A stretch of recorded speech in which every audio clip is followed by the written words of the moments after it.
A Almaiadin noticia esse encontro do G77 mais China. Eu queria que você explicasse para a gente do que se trata o G77, pelo menos é a primeira vez que eu ouço falar sobre o G77 mais China. É um grupo que pode, de fato, representar essa alternativa em relação a blocos internacionais? Qual a força deste bloco neste momento? Muito grande, né? A ONU tem muitos blocos de países, não confundir blocos de países com organizações intergovernamentais. Por exemplo, o Mercosul não é um bloco, é um grupo intergovernamental. A União Europeia também tem até moeda própria, é diferente de um bloco. A União Europeia não é bloco. Bloco existem muitos, os principais são o G7 e agora o BRICS. Mas esse G77 surgiu em 64, 3 anos depois do surgimento de um outro muito importante, que existe até hoje, mas não está jogando o papel que poderia jogar, chamado MPNM, Movimento dos Países Não Alinhados, 61, cujo marco inicial foi a famosa conferência de Bandung, na Indonésia, em abril de 1955. Eles esperaram 6 anos para fundar propriamente esse movimento chamado Não Alinhado. Ele existe até hoje, tem 112 membros, mas não está jogando um papel. 3 anos depois, então, em 64, março de 64, surgiu esta conferência, e nesta conferência, que tinha 77 pessoas, e a China não estava presente, eles lançaram, então, um manifesto. Aí são países, eles não usam o termo não alinhados, como é o MPNM, né?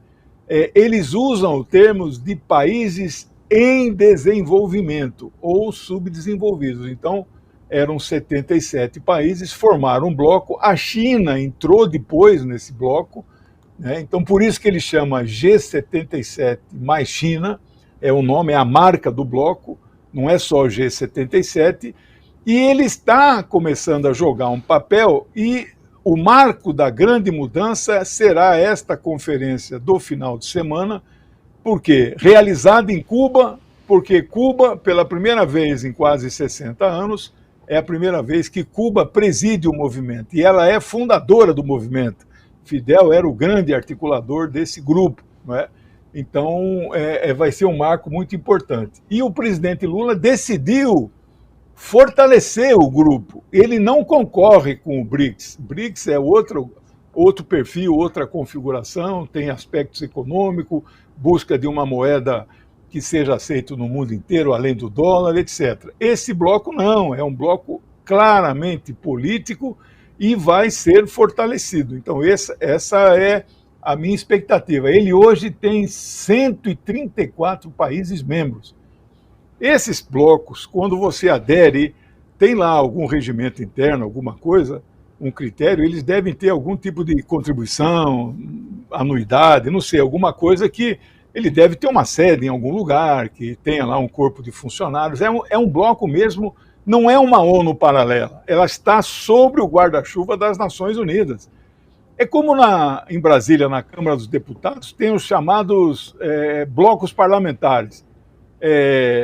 Frente Parlamentar de Amizade com a China, Frente Parlamentar de Amizade com os Povos Árabes. Então, às vezes, um deputado é membro de 5 ou 6. E estes grupos lá em Brasília, na Câmara, o presidente da Câmara cede, às vezes, uma salinha com recurso, com funcionário, etc. Eu imagino que este bloco funcione assim, que eles articulam estas reuniões, que são anuais, mas estavam fora do foco das notícias, e agora voltam a ser notícia exatamente pelo papel que eles vão jogar. Não tenham dúvida que a pauta que eles vão discutir ali vai refletir na votação da Assembleia Geral das Nações Unidas. É como se, no movimento estudantil, a gente chama de tendência. As tendências têm seus programas, não são propriamente partidos, mas ela reflete opiniões de partidos.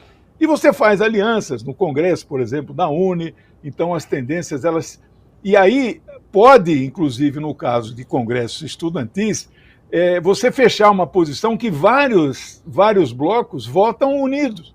Então eu acho que esta é uma espécie de uma prévia preparatória do que será a Assembleia das Nações Unidas, que tenho certeza, uma das grandes questões será o fim do embargo econômico a Cuba. Perfeito, a gente vai ficar de olho aqui então.